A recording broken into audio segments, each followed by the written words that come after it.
اب اس نے شینا کی باتوں، چال ڈھال، مزاج اور سراپے کا تجزیہ کرنا شروع کیا۔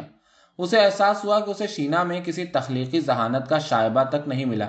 اس کی چال ڈھال بھی معمول کی تھی، اس کا مزاج محتاط اور کہیں کہیں شکی سا تھا۔ البتہ اس کا سراپا سیکسی تھا، جو اس کے خیال میں ہر 3 میں سے 2 عورتوں کا ہوتا ہے۔ اس کے جانے کے آدھے گھنٹے بعد وہ یہ طے کر کے مطمئن ہوا کہ میل ملاقات کو آگے بڑھانے کا اختیار صرف شینا کو ہی نہیں ہونا چاہیے، بلکہ اسے بھی اس کے بارے میں مزید سوچنا چاہیے۔ پھر اسے یاد آیا کہ اگلے ہفتے شائقہ صادق سے بھی ملاقات کا وقت طے ہے۔ شائقہ سے ملاقات کے روز وہ وہی جاپانی ناول اپنے ساتھ لے گیا۔ اس روز بھی وہ مقررہ وقت سے 15-20 منٹ پہلے پہنچا تھا، مگر شائقہ وہاں پہلے سے موجود تھی۔ بس نے مجھے توقع سے پہلے پہنچا دیا، شائقہ نے وضاحت کی۔ شہزاد کو سمجھ نہیں آ رہا تھا کہ وہ شائقہ کے ساتھ کون سا موضوع چھیڑے۔ آپ کی تصویروں کی نمائش کی یاد نے آپ کو فیس بک پر ڈھونڈنے کو اکسایا، شائقہ نے بات شروع کی۔ چلیے، کوئی تو میرا مداح بھی ہوا، شہزاد نے شوخی سے بات بڑھانا چاہی۔ آپ یہاں کیا کرتے ہیں؟ میں بھی چھوٹی موٹی نوکری کرتا ہوں، جیسے ہزاروں لاکھوں لوگ کرتے ہیں۔ نہیں، میرا مطلب تھا آرٹ کے میدان میں کیا کرتے ہیں؟ بس کبھی کبھی کوئی تصویر بنا لیتا ہوں، اور جب کبھی موقع ملتا ہے تو نمائش بھی کروا لیتا ہوں۔ شہزاد نے غور کیا کہ شائقہ اس کی گفتگو کو توجہ سے سننے کے ساتھ ساتھ اس کا بے باکی کے ساتھ جائزہ لے رہی تھی۔ آپ کو بھی آرٹ کا شوق ہے؟ شہزاد نے اب کی بار سوال کی گیند شائقہ کی کوٹ میں پھینک کر اس کا جائزہ لینا چاہا۔ وہ دیکھنے میں 25-30 کے بیچ میں لگتی تھی۔ سادہ سے خد و خال اور معمولی میک اپ کی حامل اس خاتون کی آنکھوں میں ایک ذہانت کی چمک تھی۔ اس کا درمیانہ جثہ اور بھری چھاتیاں فوری جنسی دعوت دینے کی اہلیت رکھتی تھیں۔ لیکن ان تمام بظاہر خوبیوں کے باوجود شہزاد کو شبہ تھا کہ یہ کسی وقت بھی روایتی مشرقی خاتون کا روپ دھار سکتی ہے۔ آپ یہاں کیا کرتی ہیں؟ پڑھتی ہیں؟ شہزاد نے اس کی نجی زندگی کے بارے میں جاننے کی کوشش کی۔ شہزاد کو اندازہ ہوا کہ اپنی فیملی کے سوال کو وہ گول مول کر گئی۔ وہ یہ سمجھنا بھی چاہ رہا تھا کہ آخر یہ لڑکی اس سے کیوں ملنا چاہتی تھی۔ اسے وہ فوری ڈیٹ پر جاتی نظر بھی نہ آ رہی تھی، اور نہ اس کا انداز لچر رومانوی قسم کا تھا۔ وہ البتہ ایک بات پر بار بار زور دے رہی تھی کہ اس کی خواہش ہے کہ وہ شاعر آرٹسٹ قسم کے لوگوں سے ملے اور انہیں ایک حلقہ بنانے کی ترغیب دے۔ شہزاد نے اس کی خواہش کو سراہا، مگر یہ وضاحت بھی کی کہ یہاں کی مصروفیات کے مطابق ایسے لوگوں کا یکجا ہونا آسان کام نہیں۔ پھر اس نے شہزاد کو اس کی چند ایک ادبی تقریبات اور میلوں ٹھیلوں میں شرکت کے تجربات سے آگاہ کیا، جو اس کے بقول بہت بور اور مایوس کن رہے۔ میٹنگ کے اختتام پر شہزاد کو اندازہ ہوا کہ شائقہ کی ملاقات کا بنیادی مقصد ہم خیال لوگوں کی تلاش ہی تھا۔ اس کے جانے کے بعد وہ یہ سوچتا رہا کہ عجیب معصوم اور بے نیاز سی خاتون تھی۔ بعد میں وہ اس کے بارے میں اس سے زیادہ کچھ نہ سوچ سکا۔ واپس جاتے ہوئے شائقہ بس میں بیٹھی سوچ رہی تھی کہ بھلا اس ملاقات کا مقصد کیا تھا۔ اسے وقت کے ضیاع کا احساس ہو رہا تھا۔ وہ سوچ رہی تھی کہ شاعروں، آرٹسٹوں کے حلقوں کا ویسا ہی حشر ہوتا ہے جس طرح کے حلقوں میں اسے جانے کا اتفاق ہوا تھا۔ اس نے شہزاد ملک کی شخصیت کا تجزیہ کرنا چاہا۔ اسے وہ بات چیت میں کوئی گہرا شخص نظر نہ آیا، اور نہ ہی وہ اسے جاذب نظر لگا۔ البتہ اسے یہ ضرور محسوس ہوا کہ یہ شخص چھچورا نہیں تھا۔ اسے پاکستان کا ایک معروف گلوکار یاد آیا جس سے وہ ایک میلے میں ملی، تو وہ یوں چھچوروں کی طرح باتیں کرنے لگا جیسے سمجھ بیٹھا ہو کہ اس کی ہر فین لڑکی اس کے ساتھ سونے کو تیار ہو۔ وہ غور کرنے لگی کہ کیا وہ شہزاد سے دوبارہ بھی ملنا چاہے گی؟ شاید اتنی تردد کر کے کبھی نہیں، یوں ہی راہ چلتے کہیں ملاقات ہو جائے تو کافی ہے۔ اس نے یہ فیصلہ کرتے ہوئے بالوں پر انگلیاں پھیری اور بس کی کھڑکی سے باہر کی ٹریفک پر نظریں جما دیں۔ شہزاد کو فیس بک پر شینا، شائقہ اور کئی اور لوگ روزانہ دکھائی دیتے۔ ان ملاقاتوں کے بعد شینا اور شائقہ نے کوئی رابطہ نہ کیا۔ یہ الگ بات تھی کہ وہ خود بھی ان سے مزید خصوصی رابطے نہ کرنا چاہتا تھا۔ نئے چہروں کی تلاش کرتے کرتے اس نے جارجینا نامی ایک چہرے کو ہیلو پر مشتمل مختصر پیغام بھیجا۔ جارجینا نے جواباً پوچھا کہ کیا وہ اسے جانتی ہے۔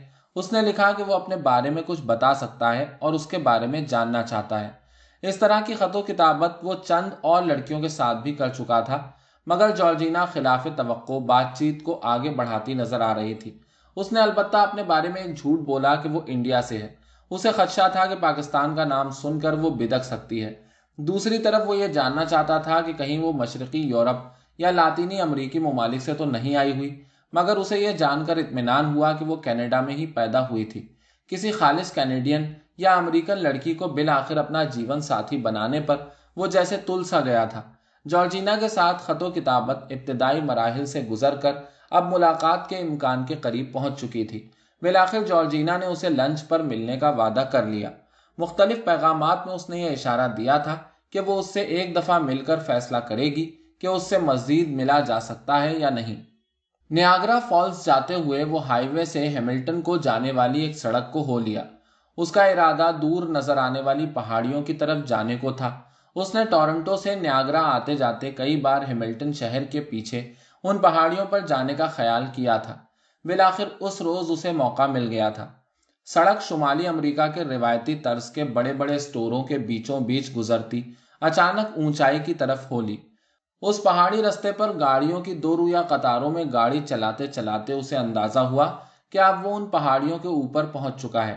نیچے نگاہ ڈالنے پر ہیملٹن شہر کی عمارتیں بچھی نظر آئیں، جن کے پیچھے سمندر کی طرح نظر آنے والا اونٹاریو جھیل کا پانی جھلملا رہا تھا۔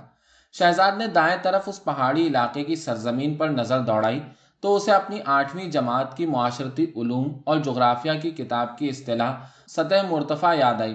سطح مرتفع سے اسے اپنا جغرافیہ، پھر معاشرتی علوم اور پھر نظریہ پاکستان یاد آیا۔ نظریہ پاکستان کی یاد میں لپٹے ہیملٹن کے راستے میں پڑنے والے 2 حلال گوشت کے سٹورز اس کی آنکھوں کے سامنے گھوم گئے۔ حلال گوشت کی یاد کے ساتھ اس نے پھر دائیں طرف کے سطح مرتفع جیسے وسیع و عریض علاقے پر نگاہ دوڑائی، جہاں بڑے بڑے فارموں کے قطعے تھے۔ ان قطعوں میں ایک لمحے کے لیے اس کا باغی جی چاہا کہ چند سور نظر آئیں تاکہ حلال گوشت کے سٹوروں کی یاد محو ہو سکے۔ وہ ان فارموں کے درمیان سے نکلنے والی ایک پتلی سی سڑک پر مڑ گیا۔ وہ اس علاقے کو کسی سمت نما کے بغیر اپنے تئیں کسی کولمبس کی طرح دریافت کر رہا تھا۔ پتلی سی سڑک پر چلتے ہوئے اس نے گزشتہ 1 گھنٹے سے گاڑی چلانے کی سمتوں کو ذہن میں ملا جلا کر حساب لگایا کہ وہ جنوب کی طرف چل رہا ہے۔ اس سڑک پر ابھی تک لقودق کھیت اور کہیں کہیں فارم ہاؤس نظر آ رہے تھے۔ دور کہیں کسی قصبے یا گاؤں کے آثار نظر آئے۔ قریب آنے پر وہ ایک زراعتی سا گاؤں نکلا جہاں ایک میٹ شاپ، کھیتی باڑی کے اوزاروں اور مشینوں کے 3-4 شو روم اور ایک منی مارٹ نما اسٹور تھا۔ اس گاؤں سے تھوڑا آگے جانے پر ایک نسبتاً بڑی شاہراہ اس سڑک کو کاٹتی نظر آئی۔ دونوں سڑکوں کے ملاپ پر اسے سرخ بتی نے روک دیا۔ سرخ بتی پر اس نے کاٹنے والی سڑک کے دونوں اطراف نگاہ دوڑا کر جائزہ لیا کہ کس طرف کو مڑے۔ اسے بائیں یعنی مشرق کی سمت ایک اور قصباتی آبادی کے آثار نظر آئے۔ سرخ بتی کے سبز ہوتے ہی وہ بائیں سمت کو ہو لیا۔ آگے سڑک زگ زیگ ہوتی ہوئی ایک نسبتاً بڑے قصبے میں داخل ہو گئی۔ اس نے قصبے کا نام پڑھا اور قصبے کے ڈاؤن ٹاؤن نما علاقے میں گاڑی کی رفتار کم کر دی اور کسی کافی شاپ کو ڈھونڈنے لگا تاکہ پیشاب بھی کر سکے اور کافی لے کر تھوڑا سستا لے۔ تھوڑا آگے سڑک کے دائیں طرف اسے کینیڈا کی مشہور کافی شاپ ٹم ہارٹن مل گئی۔ پارکنگ لاٹ میں گاڑی پارک کر کے باہر نکلا تو ایک لہجے میں اسے ایک پرفضا ماحول کا انتہائی خوشگوار احساس ہوا۔ کافی شاپ کے غسل خانے تک جاتے جاتے اسے خیال آیا کہ گاڑی میں بیٹھے بیٹھے کسی علاقے کو دیکھتے جانا اور بات ہے اور خود اپنے قدموں سے کسی خطۂ زمین کو محسوس کرنا اور بات ہے۔ کافی لے کر وہ کافی شاپ کے اندر تھوڑی دیر کے لیے بیٹھ گیا۔ اسے یہاں گاہکوں سے لے کر کام کرنے والے عملے تک میں ٹورنٹو کے لوگوں کی نسبت واضح فرق نظر آیا۔ یہاں بیشتر افراد سفید فام تھے، جبکہ ٹورنٹو اور اس کے گرد و نواح میں قریب آدھے چینی نسل اور جنوبی ایشیائی افراد ہر جگہ نمایاں نظر آتے تھے۔ شہزاد سوچنے لگا کہ جب کبھی ٹورنٹو کے مضافات میں جانا ہو تو احساس ہوتا ہے کہ کینیڈا میں ہے، جبکہ ٹورنٹو ان مضافات کے مقابلے میں بہت دیسی سا لگتا ہے۔ ٹم ہارٹن کے مخصوص کاغذی کپ سے کافی کی چسکیاں لیتا ہوا وہ باہر نصب پتھر کی ایک بینچ پر بیٹھ گیا۔ باہر کا کھلا موسم طبیعت میں کھلے پن کا احساس پیدا کر رہا تھا۔ عجیب طلسماتی سی دنیا ہے، شہزاد فقط اتنا ہی سوچ سکا۔ آج وہ خود کو بہت اجنبی سا جان رہا تھا۔ نوجوان لڑکیوں لڑکوں کے 2-3 جتھے باہر مختلف مقامات پر کھڑے سگریٹ پھونک رہے تھے۔ اس نے لمحے بھر کے لیے پارکنگ لاٹ میں گاڑیاں لگنے اور نکلنے کی رفتار پر بھی غور کیا تو یہی نتیجہ اخذ کر سکا کہ ٹورنٹو کی نسبت گہما گہمی کم ہے۔ کھلے موسم کی وجہ سے لڑکیوں اور جوان عورتوں نے مختصر کپڑے پہنے ہوئے تھے۔ ان کی نافیں کیسی خوبصورت ہوتی ہیں۔ ایک لڑکی کی ناف پر آنکھیں جماتے ہوئے اسے جنسی تحریک ہوئی۔ لڑکی نے اپنی ناف پر مرکوز توجہ کو محسوس کرتے ہوئے اجنبی کو ایک ثانیے کے لیے دیکھا۔ شہزاد نے فوراً اپنی حرکت کو غیر شائستہ جان کر اپنی نگاہیں دوسری طرف کر لیں۔ دوسری طرف قصبے کے ڈاؤن ٹاؤن کی دکانوں کے پیچھے ایک گلی میں مکانوں کی قطار کو دیکھ کر سوچنے لگا کہ ایسے کسی ایک مکان میں رہنا کتنا مثالی ہو سکتا ہے۔ یہ خیال آتے ہی وہ بے ساختہ اٹھ کھڑا ہوا اور گاڑی کو کافی شاپ کی پارکنگ میں چھوڑ کر باہر سڑک کے کنارے آ گیا۔ کافی کی چسکیاں لیتے ہوئے آہستہ آہستہ چلنے لگا۔ تھوڑی دور چلا ہوگا کہ ایک ادھیڑ عمر جوڑے نے قصبے میں ایک جنوبی ایشیائی کو گھومتے دیکھ کر حیرت سے دیکھا۔ اسے ان کی حیرت کا احساس تھا اور وہ اسے نظر انداز کرتے ہوئے آہستہ آہستہ قدم بڑھائے جا رہا تھا۔ ڈاؤن ٹاؤن کی ایک چھوٹی سی مارکیٹ میں پین کیک نامی ایک پرانی وضع کا ریستوران سب سے نمایاں عمارت تھی۔ اس چھوٹی مارکیٹ کو اس نے عبور کیا تو اندازہ ہوا کہ ڈاؤن ٹاؤن ختم ہو چکا ہے۔ اب اسے بائیں جانب تھوڑی دور تک گھروں کا سلسلہ دکھائی دے رہا تھا، جبکہ دائیں جانب ایک سڑک مڑتی ملی۔ وہ اس صحراہے پر لہجہ بھر کے لیے رکا اور دائیں جانب کو ہو لیا۔ دائیں جانب مڑتے ہی اسے ایک صاف شفاف نالے کے اوپر ایک چھوٹا سا پل نظر آیا۔ شہزاد کو یوں لگ رہا تھا کہ جیسے وہ ہالی ووڈ کی کوئی کنٹری سائڈ یا کاؤ بوائے سٹائل فلم دیکھ رہا ہے۔ وہ اس علاقے میں خود کو بہت اجنبی سا جان کر تھوڑا نروس محسوس کر رہا تھا۔ اس احساس سے اس کی گردن میں ہلکی سی کھچ پڑ گئی۔ کافی کی چسکیاں جسم کی گرماہٹ میں اضافہ کر رہی تھی۔ پیدل چلنے کی وجہ سے بھی ایک حرارت پیدا ہو رہی تھی۔ ان سب کیفیتوں کے زیر اثر اس نے اپنی شرٹ کے کالر کے نیچے پسینے کی باریک لہر کو محسوس کیا جو بہار کی ہوا میں ساتھ ساتھ سوکھ بھی رہی تھی۔ اس نے صاف شفاف پانی کے نالے کے اوپر بنے ایک چھوٹے سے پل کو عبور کیا تو دوسری طرف ایک پارک نظر آیا۔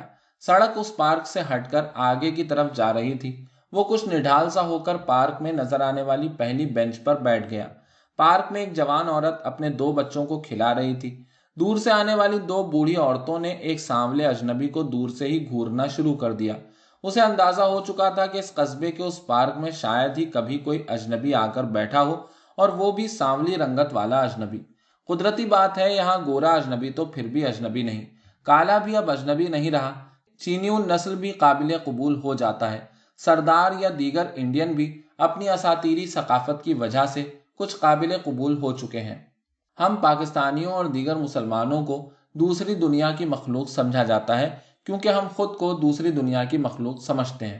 ان بوڑھی عورتوں کے پاس سے گزرنے تک وہ اس شبہ کو دل ہی دل میں پکا کر چکا تھا۔ بوڑھی عورتوں نے اسے اس کی توقع سے بھی زیادہ گھور کر تشویش اور حیرت کے ساتھ دیکھا۔ بوڑھی عورتوں کو اسے گھورتے دیکھ کر 2 بچوں کی ماں نے بھی اسے مشکوک نظروں سے دیکھنا شروع کر دیا۔ اسے یوں لگا کہ جیسے ابھی کوئی پولیس کو بلا لے گا۔ اب وہ اس حد تک نروس ہو چکا تھا کہ اٹھ کر بھاگ جانا چاہتا تھا، لیکن اسے خیال آیا کہ اس طرح بھاگنا پاگل پن کے اظہار کے سوا کچھ بھی نہیں ہوگا۔ پھر وہ سوچنے لگا کہ کیا میں یہاں کی دھرتی کا کبھی اٹوٹ انگ نہیں بن سکتا؟ پھر اسے خیال آیا کہ ہم مسلمانوں میں نئی سرزمینوں کے اندر جذب ہونے کی لچک ہی نہیں، لیکن اس کے باوجود شاید یہ اصول تو طے ہے کہ مہاجرین کو ہی نئی تہذیب قبول کرنا پڑتی ہے۔ اپنے سر کو جھکائے اسی طرح کی سوچوں میں لاشعوری طور پر یوں بھی گم ہو گیا کہ شاید اس طرح دوسرے اس کو مشکوک اجنبی نہ سمجھیں۔ کافی ختم ہو چکی تھی، لیکن وہ کافی کے کاغذی کپ کو اس خیال سے تھامے ہوئے تھا کہ مکینوں کو کم مشکوک نظر آئے۔ اپنے تناؤ پر تھوڑا قابو پایا تو اٹھنے کا ارادہ باندھا، لیکن دور سے 2 لڑکیوں کو آتے دیکھ کر یہ سوچ کر بیٹھا رہا کہ ان کو آتے دیکھ کر اٹھنا بھی مشکوک بنا سکتا ہے۔ لڑکیاں بھی بوڑھی عورتوں کی طرح ایک اجنبی کو اپنے گاؤں میں دیکھ کر اسے گھور رہی تھیں۔ اس نے سوچا کہ اجنبیت کا احساس ختم کرنے کے لیے لڑکیوں کو ہولے سے ہائے کہہ دے۔ گاڑی تک جاتے ہوئے وہ یہ سوچ رہا تھا کہ کسی ملک کے بڑے شہروں سے دور وہی لوگ رہ سکتے ہیں جو یا تو اس دھرتی کے لوگ ہوں اور یا پھر اس دھرتی کے لوگوں سے منسلک ہوں۔ میری نسل تو ان تقاضوں کو پورا نہیں کر سکتی۔ میرے بعد والی نسل شاید اس قابل ہو جائے۔ البتہ اگر میں یہاں کسی گوری سے منسلک ہو جاؤں تو اس طرح کے گاؤں میں رہنے کا جواز ہے۔ گاڑی کا دروازہ کھولتے ہوئے وہ یہ سوچ کر مسکرایا کہ بعد والی نسل کے لیے شادی کرنا پڑے گی، اور شادی کسی گوری سے ہی کر لی جائے تو بہتر ہے۔ سڑک کے دونوں طرف اسٹیل ملوں کے یونٹ کسی بڑے صنعتی شہر کا تاثر دیتے تھے۔ اسٹیل ملوں کے درمیان سے گزرنے والی یہ سڑک ایک پل کی شکل میں کئی میل تک آگ اگلتی چمنیوں اور اسکریپ کے بڑے بڑے ذخیروں کا ہر موٹر سوار کو نظارہ کراتی تھی۔ رات کے وقت اس سڑک کے ہر مسافر کو چمنیوں کی آگ کی روشنی کے علاوہ اسٹیل ملوں کے انگنت یونٹوں کی لاتعداد بتیاں ایک روشن صنعتی شہر کا تاثر دیتی تھیں، جبکہ اس شہر کے باسیوں کو اس بڑے صنعتی شہر کی پسماندگی، بے رونقی، اداسی اور اجاڑ پن کا علم تھا۔ شہر کے اندر کی گلیوں اور سڑکوں میں نکل کر اس شہر کے برباد اور اجاڑ ہونے کا اندازہ کرنے والے نوبارد کو پہلا احساس تو یہ ہوتا کہ کہیں وہ حال ہی میں ختم ہونے والی کسی جنگ کی بربادی کے بعد شہر میں داخل ہونے والا پہلا شخص ہے۔ بالکل یہی اندازہ پرمیت کو اس شہر میں 4 سال سے رہنے کے باوجود آج بھی ہو رہا تھا۔ اس شہر کو اسٹیل سٹی بھی کہتے ہیں۔ پرمیت کو شہر کا یہ لقب اسٹیل ملوں کی وجہ سے یاد نہ آیا، بلکہ ایڈی اور بل کی لڑائی کو یاد کر کے آیا۔ ان دونوں کی لڑائی پرمیت کی آٹو ورک شاپ کے سامنے بار سے نکلتے ہی ہوئی۔ دونوں نے دیکھتے ہی دیکھتے ایک دوسرے کو لہو لہان کر دیا۔ پرمیت پولیس کو فون کرنے کے لیے ورک شاپ کے دفتر کی طرف بڑھا تو پرمیت کے ساتھ کام کرنے والے میکینک چک نے پرمیت کو فون کرنے سے روکتے ہوئے کہا، پرمیت، ان کی فکر نہ کرو اور نہ ہی پولیس کو فون کرو، یہ یہاں کا معمول ہے۔ تم تو اس شہر کو اب جان چکے ہو، یہ رف اور ٹف سٹی ہے۔ ایڈ اور بل کل پھر دوست ہوں گے، بالکل فکر نہ کرو۔ اگلے روز پرمیت بار میں بیٹھا بار گرل اسٹیفنی کی چھاتیوں کو للچائی نظروں سے دیکھے جا رہا تھا۔ اسٹیفنی بار کاؤنٹر پر کاکٹیل بناتے ہوئے جب بھی اس کے قریب آتی، وہ ایک آدھ ادھورا سا جملہ پھینک دیتا۔ ٹونی بیئر کا 8واں یا 10واں گلاس چڑھاتے ہوئے مارک کا تذکرہ گالیوں کے پلندے کے ساتھ کرتا ہوا کاؤنٹر کے گردا گرد بیٹھے 5-6 لوگوں کو بتا رہا تھا کہ مارک نے انہیں مروا دیا۔ ٹونی کی گرل فرینڈ سوزی نے اپنی تیسری بیئر کا پہلا گھونٹ بھرنے کے بعد مسلسل بولتے ٹونی کی پرواہ کیے بغیر اس کی آواز پر حاوی ہو جانے والی آواز میں بار میں موجود لوگوں کی معلومات میں اضافہ کیا کہ مارک شراب کے نشے کے ہاتھوں کسی بھی قسم کی تباہی کے ملال کے احساس سے بے نیاز ہو چکا تھا۔ فکنگ مارک نے ہمیں بتایا تک نہیں کہ جو کرایہ ہم اسے ادا کرتے تھے وہ رقم مکان کی مورگیج ادا کرنے کے بجائے شراب پینے میں اڑا دیتا تھا۔ ہمیں پتا تو تب چلا جب بینک کی طرف سے مکان خالی کرنے کا نوٹس فکنگ مارک نے ہمیں تھمایا۔ شروع میں پرمیت کو اسٹیفنی سے امید تھی کہ شاید وہ کسی روز اس کے ساتھ رات کو ورک شاپ چل دے گی، لیکن اسٹیفنی نے کبھی بھی پرمیت کے ساتھ جانے کا اشارہ نہ دیا۔ ان 2 برسوں میں پرمیت اسٹیفنی کے 5 یا 6 بوائے فرینڈ دیکھ چکا تھا۔ اس نئے والے کو پرمیت نے پہلے یہاں کبھی نہ دیکھا تھا۔ پرمیت کو اپنی ورک شاپ کے سامنے والی اس بار میں جانے کی عادت اپنے کاروبار کے چل نکلنے کے بعد پڑی تھی۔ کوئی 2 سال قبل پرمیت نے لالا امر سنگھ سے یہ ورک شاپ خریدی تھی، تب یہ کاروبار ٹھپ پڑا ہوا تھا۔ پرمیت نے پہلے تو 6-8 ماہ لگا کر اس کاروبار کو تھوڑا جمایا۔ کام تھوڑا چل نکلا تو اس نے اسی علاقے سے ایک میکینک اور ڈینٹر کو ملازم رکھ لیا۔ چھوٹے چھوٹے پرانے مکانوں کے اس علاقے میں دیسی کمیونٹی دیکھنے کو نہ ملتی تھی، اور یہاں زیادہ ایسٹ کوسٹ سے آ کر بسنے والے مزدور پیشہ سفید اقوام کی اکثریت رہتی تھی۔ پرمیت ان میں رہتے رہتے خود کو اب پر اعتماد محسوس کرتا تھا کہ وہ اس دھرتی کے لوگوں میں کافی حد تک رچ بس چکا تھا، اور گرد و نواح کے اکثر لوگ بھی اب جیسے پرمیت کو قبول کر چکے تھے۔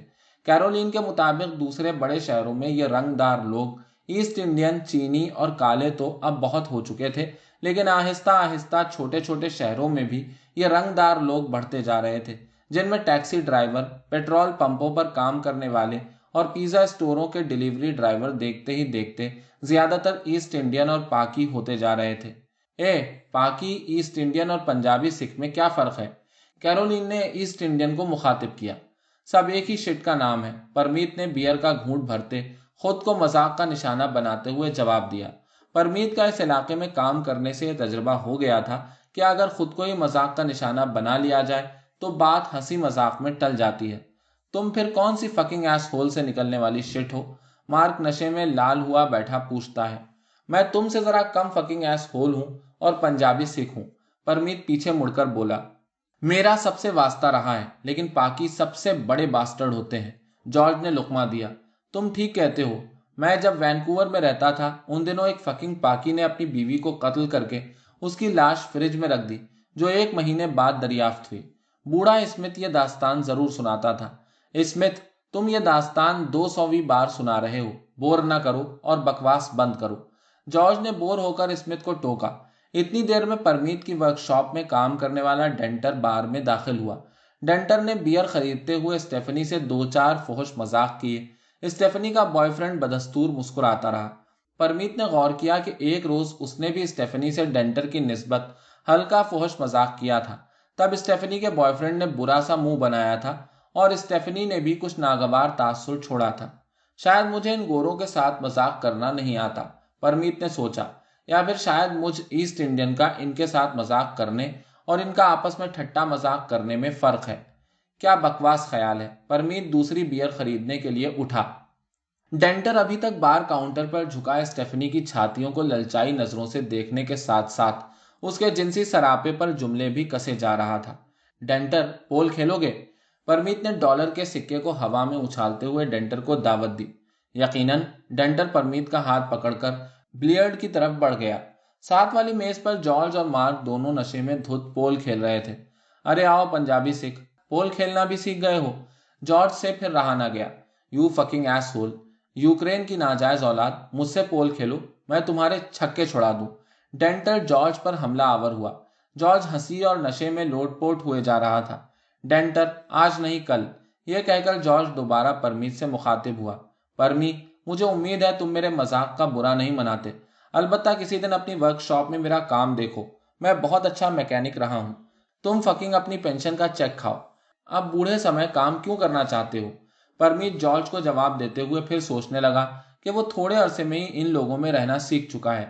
اسے یاد آیا کہ جب وہ کینیڈا نیا نیا آیا تھا تو ہر گورے کے ساتھ انتہائی تعظیم کے ساتھ پیش آتا تھا، لیکن جب سے اس شہر میں آیا تھا وہ جیسے انہی جیسا ہو گیا تھا۔ اس شہر میں آنے سے پہلے اپنی داڑھی کٹوانے کے فیصلے کو یاد کر کے بھی وہ بہت مطمئن ہوا۔ اچھا ہوا داڑھی بڑے شہر میں ہی صاف کروا دی تھی، ورنہ اس شہر میں داڑھی کے ساتھ آتا تو کیا دقیانوسی تاثر ہوتا۔ مسلمانوں کی داڑھی اور ہم سکھوں کی داڑھی کا انداز کتنا دقیانوسی ہے، پرمیت نے سفید گیند کے ساتھ کوئن کو ڈالتے ہوئے سوچا۔ پرمیت شہر کے ساتھ ملحق ایک امیر قصبے کی جھیل کنارے شام کو ٹہلنے کی غرض سے نکلا۔ اس روز ساحل پر زیادہ رش نہ تھا۔ شام کی خاموشی میں جھیل کا خاموش پانی اضافہ کر رہا تھا۔ جھیل کے پانی کی یہ خاموشی بہت غیر معمولی تھی۔ ٹہلتے ٹہلتے وہ ساحل کنارے ایک بینچ پر بیٹھ گیا اور جھیل کے ساحل کے کٹاؤ کے پھیلاؤ کو دور دور تک دیکھنے لگا۔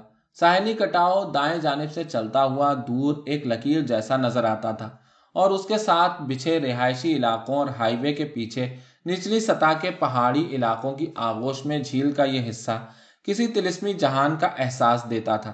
پرمیت کو کشمیر کے ایک دور افتادہ علاقے کی جھیل یاد آئی جسے دیکھ کر اسی طرح کسی طلسمی دنیا کا احساس ہوتا تھا۔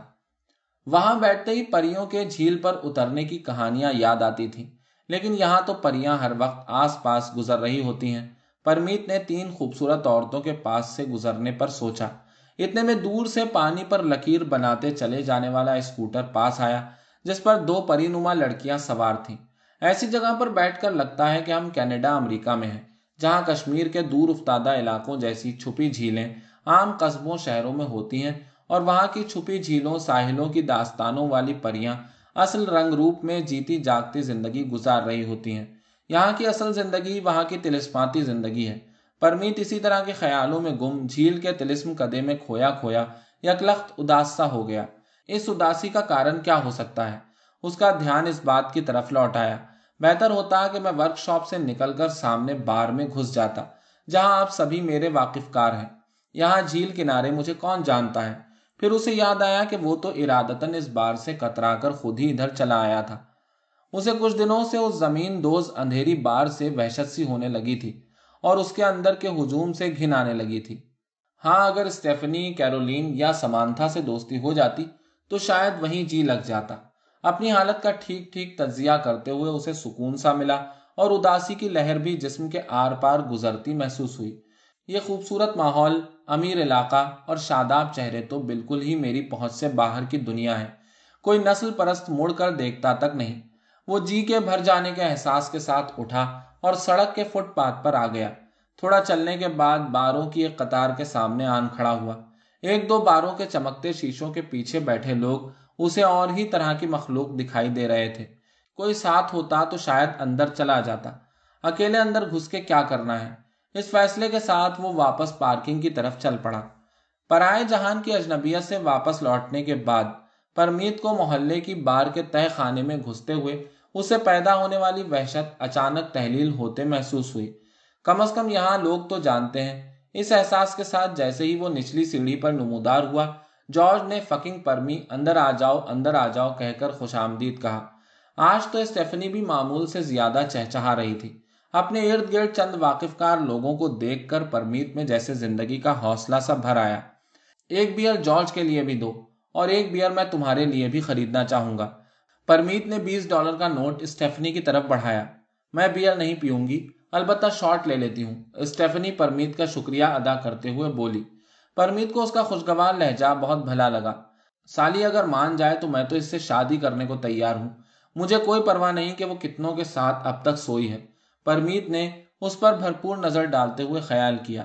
اے پرمی، پول کھیلو گے؟ جارج نے پرمیت کے بیٹھنے سے پہلے ہی دعوت دی۔ وہ اس کی دعوت قبول کرتے ہوئے غور کرنے لگا کہ اس کے ساتھ اس وقت پول کھیلنا مناسب ہے، چونکہ ابھی وہ نشے کے عروج تک نہیں پہنچا۔ دوسری پول ٹیبل کے گرد کیرولین اور اس کا نیا میلا سا بوائے فرینڈ کھیل رہے تھے۔ میں نیٹو انڈین اور تو ایسٹ انڈین، آجا آجا، جوڑی خوب رولے گی، کیرولین پرمیت کو دیکھتے ہی ترنگ سے بولی۔ کیرولین کے بارے میں اسے بخوبی اندازہ ہو چکا تھا کہ وہ تو شام ڈھلتے ہی نشے میں دھت ہو جاتی ہے۔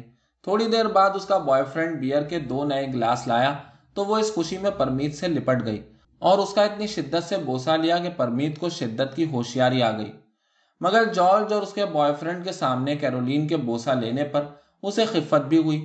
اس کا بوائے فرینڈ اور جارج اس منظر سے محظوظ ہوتے ہوئے قہقہے لگا رہے تھے۔